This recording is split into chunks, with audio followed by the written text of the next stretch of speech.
بسم اللہ الرحمن الرحیم، الحمدللہ رب العالمین۔ قدرت کا یہ حسین شاہکار، چونکہ ہم نے آپ کی خدمت میں عرض کیا تھا یکم رمضان کو کہ اس دفعہ قرآن سائنس سیگمنٹ کا ہم موضوع پھیلائیں گے، خلا سے اسپیس سے نکل کے مزید ٹاپکس پر بھی جائیں گے۔ اور یہ جو پہاڑ کی سیریز ہے اب یہ ختم ہوگی تو اس کے بعد ہم بالکل ایک اور نئے موضوع پر بھی آئیں گے۔ جب وہ سیریز ختم ہوگی تو بالکل ایک الگ موضوع پر بھی آئیں گے تاکہ ذرا اس موضوع کو وسعت ملے۔ ہم بات کر رہے تھے قدرت کا یہ حسین شاہکار اور پہاڑ، اور ہم نے اس کی مختلف حیران کن فیکٹس پہ بات کی۔ آج اس گفتگو کو سمیٹتے ہیں اور مزید حیرانگی اپنی پیک پر لے کے جائیے۔ آپ مزید حیران ہونے کے لیے تیار ہو جائیے، کیونکہ کل ہم نے بات یہاں پہ چھوڑی تھی کہ سب سے اونچا پہاڑ کہاں ہے؟ ہمارے نظام شمسی کا دریافت شدہ سب سے اونچا پہاڑ کہاں ہے؟ سب سے اونچا پہاڑ یہ زمین پر ہے؟ نہیں، زمین پہ نہیں ہے۔ تو یہ سمندر کے پاس ہے؟ نہیں، یہ سمندر کے پاس بھی نہیں ہے۔ تو یہ سمندر کے اندر ہے؟ نہیں، یہ سمندر کے اندر بھی نہیں ہے۔ تو یہ کہاں ہے؟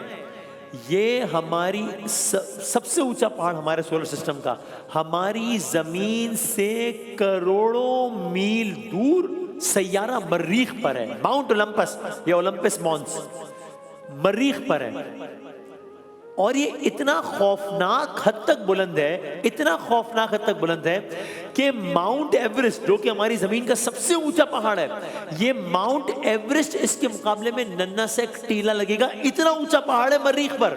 اب یہ کمپیریزن کرتے ہیں، ذرا آپ دیکھیں۔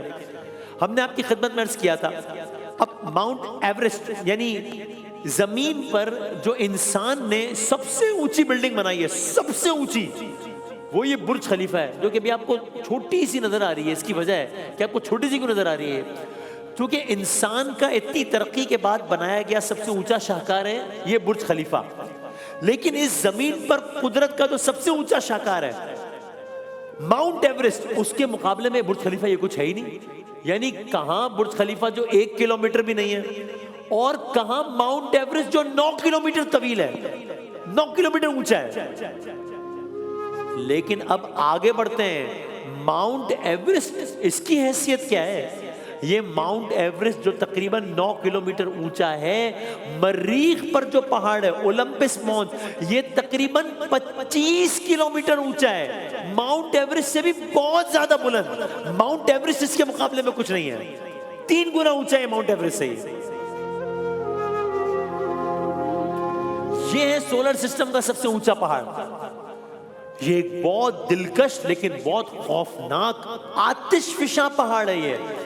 یعنی اللہ کی شان، کہیں سرسبز و شاداب پہاڑ، کہیں برف میں ڈھکے پہاڑ، کہیں آگ اگلتے پہاڑ۔ یہ اتنا طاقتور کہ پوری مریخی سطح کو بدلتا رہا۔ ماؤنٹ اولمپس، آگ نکل رہی ہے اس میں، ایک عجیب قیامت برپا ہے اس میں۔ یوں سمجھیے کہ زمین کا سب سے اونچا پہاڑ اگر بادشاہ ہے تو مریخ کا یہ پہاڑ نظام شمسی کا شہنشاہ ہے۔ یہاں ہر وقت قیامت برپا ہے۔ اللہ، اب لیکن آگے آئیے، اللہ اکبر، منظر بدلتے ہیں۔ یہ سب کچھ تو وہ ہے جو ہو رہا ہے اور ہم دیکھ رہے ہیں۔ پچھلے ایپیسوڈ میں ہم نے آپ سے وہ عرض کیا جو ہو چکا ہے۔ اٹلی میں پہاڑوں نے کیا تباہی مچائی، انڈونیشیا میں کیا ہوا، تو یہ سب کچھ وہ ہے جو ہو رہا ہے۔ کل وہ عرض کیا تھا جو ہو چکا ہے، عجیب و غریب بھی ہے، حیرت کا باعث بھی ہے، ہیبت کا باعث بھی ہے۔ آئیے اب ایک اور منظر سوچتے ہیں۔ یہ وہ منظر نہیں ہے جو ہو چکا ہے، یہ وہ منظر بھی نہیں ہے جو ہو رہا ہے، یہ وہ منظر ہے جو ہوگا اور یقیناً ہوگا۔ جو ہو چکا ہے وہ ہم نے دیکھا نہیں ہے، جو ہو رہا ہے اس میں سے بھی اکثر نظر نہیں آ رہا، لیکن یہ جو منظر ہے نا، جس کی ابھی تفصیل آپ کی خدمت میں عرض کرتے ہیں، یہ ہوگا، یہ بہت خوفناک ہوگا، اور یہ یقیناً میں اور آپ دیکھیں گے، یہ دیکھیں گے ہم۔ یہ قیامت کا منظر ہے۔ اب بس آپ دل تھامیں اور سنیں اور دعا کیجئے۔ ہم سب دعا کریں کہ اللہ تعالی ہم سب کو محشر کی سختیوں سے محفوظ رکھے۔ پرانی آیات کے ساتھ سنیں اب سوچیں پوری زمین پر پھیلے ہوئے پہاڑ جن کی تعداد پتہ نہیں کتنی ہوگی، آج ان میں سے کوئی ایک پہاڑ اپنی جگہ سے ہلنا شروع ہو جائے، ایک تو کیا ہوگا؟ ایک پہاڑ چلنا شروع ہو جائے تو کتنی خوفناک آواز آ رہی ہوگی. ایک پہاڑ اپنی جگہ سے ہلنا شروع ہو جائے تو کتنا خوفناک منظر ہوگا. نہ صرف دکھنے میں خوفناک ہوگا بلکہ اس کے اثرات بھی کتنے خوفناک ہوں گے. آج ہم سائنس سے پوچھیں کہ فرض کرو زمین پر موجود یہ پہاڑ چلنا شروع ہو جائیں تو کیا ہوگا؟ تو اس کا جواب یہ ہوگا کہ اگر واقعی پہاڑ اپنی جگہ سے حرکت کرنا شروع کر دیں تو یہ کائنات کے سب سے بڑے تباہ کن مناظر میں سے ایک ہوگا. کیوں؟ پہاڑ زمین کو تھام کر رکھتے ہیں، یعنی اگر وہ ہلیں گے تو اس کے نتیجے میں پوری دنیا میں مسلسل اور شدید زلزلے آئیں گے، شہر گر جائیں گے، زمین جگہ جگہ سے پھٹ جائے گی، بستیاں تباہ ہو جائیں گی. صرف پہاڑ کے معمولی سرکنے سے لاکھوں ٹن پتھر نیچے آ جاتے ہیں، لینڈ سلائیڈنگ کہتے ہیں ہم. اگر پورا پہاڑ حرکت کرنے لگ جائے گا پوری وادیاں دفن ہو جائیں گی، آبادی مٹ جائے گی، راستے ختم ہو جائیں گے.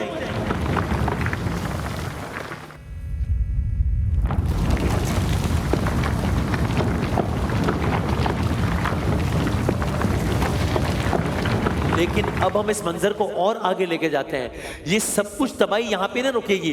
اگر یہ حرکت سمندری علاقوں کے ساتھ ہو، یہ جو کچھ ہو رہا ہے اگر اس کے قریب سمندری علاقے ہوں تو کیا ہوگا؟ اگر یہ حرکت سمندری علاقوں کے ساتھ ہو تو پانی جو ہے کہ لہروں کی صورت میں اٹھے گا، خوفناک سونامی آئیں گی، ساحلی شہر صفحہ ہستی سے مٹ جائیں گے.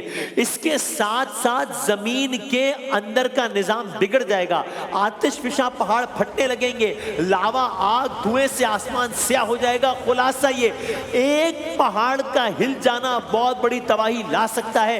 اگر سب پہاڑ حرکت کرنے لگیں گے انسان کی زندگی ناممکن ہو جائے گی، تہذیب مٹ جائے گی. اور روز محشر کیا ہوگا؟ روز محشر کیا ہوگا؟ یہ سوال ہے. اور یہ سوال سب سے اہم سوال اس لیے ہے کہ یہ تو ہمارے ایمان کا حصہ ہے. یہ سوال اس لیے اہم ہے کہ یہ تو قرآن میں لکھا ہے کہ یہ ہونا ہے. اور یہ سوال اس لیے اہم ہے کہ یہ سب کچھ منظر تو ہم نے دیکھنا ہی دیکھنا ہے. اب دیکھیے روز محشر کیا ہوگا. روز محشر یہ سارے پہاڑ چلنا شروع ہو جائیں گے؟ نہیں، روز محشر گویا یہ سارے پہاڑ اڑنا شروع ہو جائیں گے، یہ سارے پہاڑ چلائے جائیں گے. اب آپ سنتے جائیے قرآن کریم کی مختلف آیات کا ترجمہ کہ سورج کا کیا معاملہ ہوگا، چاند کا کیا معاملہ ہوگا، پہاڑوں کا کیا معاملہ ہوگا. اب آپ سنتے جائیے اور بس سوچتے جائیے کہ کیا کیا منظر ہوگا. آگے بڑھتے ہیں. سورہ نبا آیت نمبر 20 میں فرمایا پہاڑ چلائے جائیں گے. روز محشر پہاڑ چلائے جائیں گے، بڑے بڑے پہاڑ چل رہے ہوں گے، اڑ رہے ہوں گے، یہاں تک کہ وہ سراب ہو جائیں گے. سورہ تکویر کی ابتدائی 3 آیات کا ترجمہ ہے جب سورج لپیٹ دیا جائے گا، جب ستارے بے نور ہو جائیں گے، اور یہی وہ وقت ہوگا جب پہاڑ چلائے جائیں گے. ستارے ایسے بے نور ہوں گے، ستاروں کا نور ختم ہو چکا ہوگا. پہاڑوں کا عالم کیا ہوگا؟ پہاڑ اون کی طرح اڑ رہے ہوں گے. سورہ قارعہ میں فرمایا القارعۃ ما القارعہ، اور آگے فرمایا عظیم حادثہ. کیا ہے وہ عظیم حادثہ؟ وما ادراک ما القارعہ، تم کیا جانو کیا ہے وہ عظیم حادثہ. سورہ طور کی ابتدائی 4 آیات میں فرمایا بھڑکائے ہوئے سمندر کی قسم. روز محشر کا منظر، پہاڑوں کا یہ عالم ہوگا، زمین کا یہ عالم ہوگا، سورج کا وہ عالم ہوگا، تاروں کا وہ عالم ہوگا، سمندر کا کیا عالم ہوگا. بھڑکائے ہوئے سمندر کی قسم، جس دن آسمان تھر تھرانے لگے گا، پہاڑ چلنے لگ جائیں گے. بھئی یہ پہاڑ تو بہت مضبوط تھے، یہ پہاڑ تو زمین کو تھامتے تھے، یہ پہاڑ کیسے چل سکتے ہیں؟ اس کا جواب بھی قرآن کریم نے ہی دیا. سورہ نمل کی یہ آیت سنیے اور حیران ہو جائیے. کہا تم پہاڑوں کو دیکھتے ہو، تم پہاڑوں کو دیکھتے ہو اور سمجھتے ہو کہ یہ سخت جمے ہوئے ہیں، مگر یہ پہاڑ چلیں گے اور ایسے چلیں گے جیسے بادل چلتے ہیں.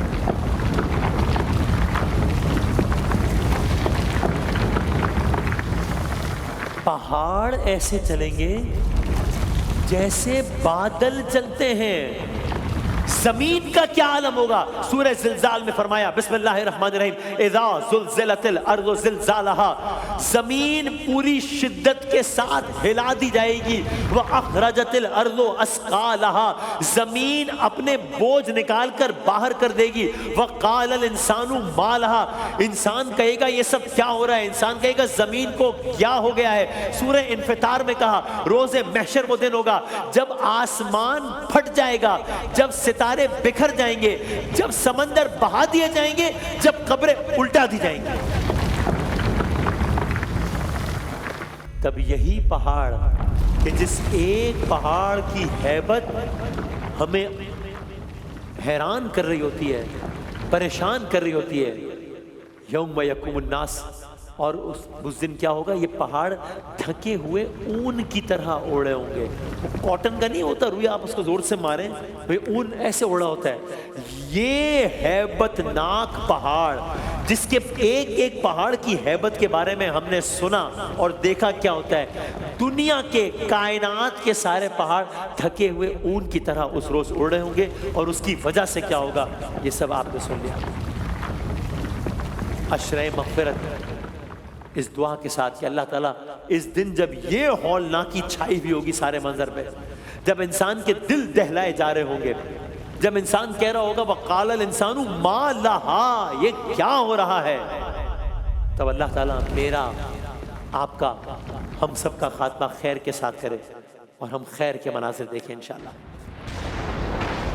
قرآن سائنس سیگمنٹ کی یہ سیریز ختم ہو رہی ہے، اور اب اسی قرآن سائنس سیگمنٹ کے ایک اور روپ کے ساتھ کل پھر حاضر ہوں گے انشاءاللہ۔